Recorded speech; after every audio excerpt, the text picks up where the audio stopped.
Today we are going to be air layering fruit trees. Specifically today, fig trees. It's easy. Anybody can do it. Let me show you how to get free trees. Free trees are good.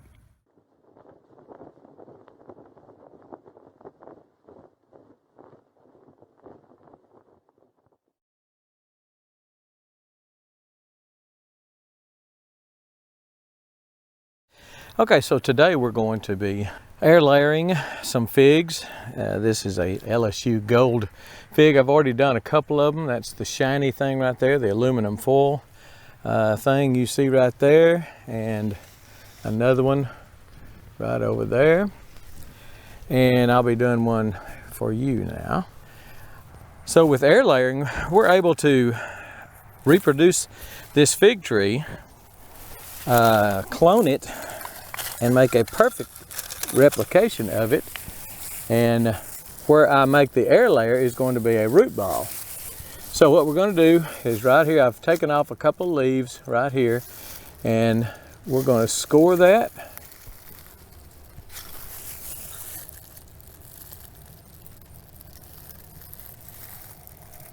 Not too deep.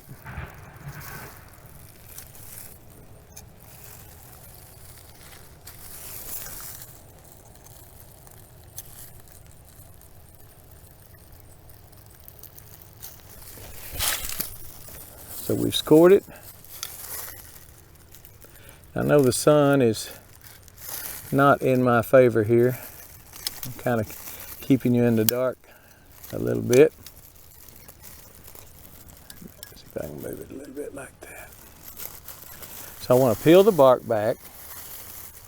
I'm wearing gloves. These are just some little hospitality gloves. The reason I'm doing that is because that white issue there is called latex, and it can burn you a little bit if you're allergic to it. And it's, even if it doesn't burn you, it's just very hard to get off your skin. It's real sticky. You have to get it off, I think, basically with the best way to do it is with some type of oil, olive oil, something like that. Soap and water, it still wants to stick to you pretty hard. So I'm going to take that layer of bark off. It peels off pretty easy. And I'm going to scrape it real good to get the cambium layer off. We scratched it pretty good. Scraped it.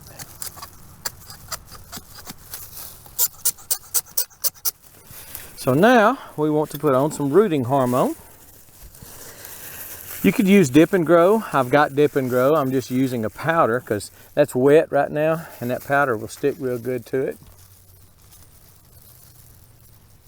I'm going to put it on this node up here where that leaf was, as well as all over the scrape there that we've done. The back side of it. Get that bottom node right there also.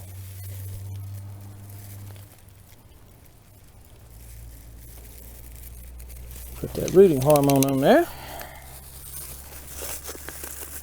I'll put a link to some rooting hormone below. Like I say, you could use Dip and Grow, but I thought on this it's probably better to use a powder. Powder might stick to it a little bit better. The Dip and Grow is a liquid and it just might run off. So we've done that. We've got the rooting hormone on it. Now it's time to add the soil. You want to have to have a layer of soil around that so it will start rooting just like it would if it was in the ground. So what I've done is taken a quart. You could do this with a gallon probably, but probably a little overkill. A quart bag filled with potting mix. Any good potting mix will do as long as it's got a lot of peat in it, peat moss, and perlite. Perlite's the white, little white pieces in there. So I'm going to split this right up here and just basically cut the bag open. I put a lot of water in it because I wanted all the material to get soggy, to get wet, moist, not soggy. So now I'm just going to squeeze that water out, because I don't want it to be super wet. You could rot the process, cause the process to start rotting before it ever gets underway. So I'm going to squeeze the vast majority of that water out.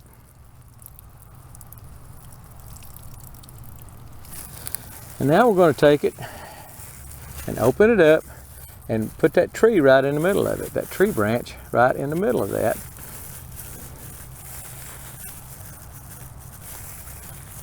So all the way around that, it's going to have soil pressed against the tree.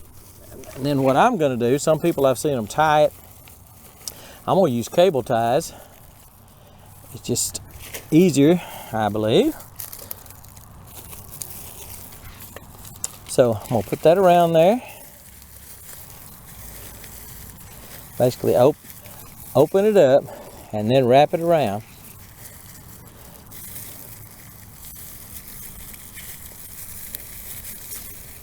And I want it pressed up very tight against that limb. I'm going to put the cable tie on it.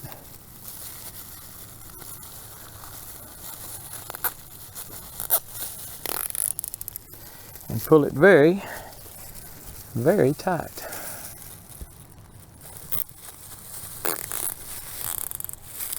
One more step. We'll cut these cable ties off, and you'll see why in just a second. Now I'm also going to put a couple of holes in the bottom of this. In case this is too wet, too moist, I'll put a couple of holes in the bottom of it for any excess water to drain out. It could get some rain in it, and if so, it would drain out. But I've got one more step. Let me show you that. So we're going to take some aluminum foil and wrap around this. Some people I've seen use aluminum foil. Some people I've seen that did not. Take that leaf off right there. And my theory is it kind of mimics the plant being in the ground. It cuts off the light to it, and the roots, it holds the heat in, the warmth in, and it also, I think, causes those roots to think they're underground. So that's it, and I went ahead and did one a little lower on the same limb, and what I'll do when it's ready, when it has rooted, I'll cut it off right there, and this will be a tree, that will be a tree, and I could get more off this one, but I think I'm just going to do these 4. I have got so many so many fig trees that I want to clone, and I don't want to get greedy. But these limbs are just limbs that I wanted to come off anyway, because they're lateral. They've just, when they started growing out of this pot, and this is about a 20 gallon container. And if you don't know how I'm doing here, you need to watch my series on growing fruit trees in containers. It's got a lot, as you can see, a lot of fruit trees in containers, a lot of blackberries in containers, and you can see those blackberries are magnificent. So look at below. I'll have the links to those videos, those playlists, and you might want to check that out. So again, what I did on this was to put 2 of them on this one. I've got so many more that are growing off to the side. There's one that's just coming off to the side there, and I'll do it. That's an LSU Gold, I think. And I've got several different kinds. Now, all these trees originally came from Bob Wells Nursery, and Bob Wells Nursery on bobwellsnursery.com, and got some wonderful, wonderful stock. All these trees, every one of them, that one right there is 10 feet tall. And all of these trees I got from Bob Wells in January, 8 months ago. They were put in these pots about 8 months ago. So they were excellent trees, some of them 4 or 5 feet tall when I got them. And so he's got some wonderful stock. I highly recommend you contact him and be sure and tell him TP2 sent you, Texas Prepper 2 sent you. And might even get a little discount on that, who knows. But there's 4 of them that I've done on the Louisiana Gold and the LSU Gold, I'm sorry. And I will do, shoot, I'm gonna do all of them probably. I might even do, that's a Shinsui Asian pear. I might do a cutting or 2 of Asian pear. Now this is a grafted tree. You can see the graft on the bottom of that, but most figs are not grafted. They just don't require graft, and I'm not sure any tree actually requires it. People all over the world graft, clone trees, propagate trees, air layering, all this stuff without using a different rootstock. So I'm not a big, I've never done it. Maybe if I've done it, I'd like it more. But I will show you the results when I get it done, but I just didn't want to wait 30, 40 days for, and unwrap this and then show you the entire video. I want to show you the doings of it first, and then we'll show you the results. And by that time, I'll have 3 or 4, or 2 or 3 at least on each one of these trees. And we'll unwrap a bunch of them and show them to you. So if you're not subscribed, be sure and do that. Subscribe down below, ring the bell, click the little bell icon that you receive, click all. You can receive all the notifications that you get from my channel. And as of today, I'm getting real close to 100,000 subscribers, and you might be the one to put me over the top. So subscribe if you haven't already, ring the bell, and let's start air layering and propagating and get you some free fruit trees. You got to have one, but after that, the rest of them, especially figs, can be done on your own pretty dadgum easy, because I just showed you how easy it is. All right, that's gonna be it. We're gone.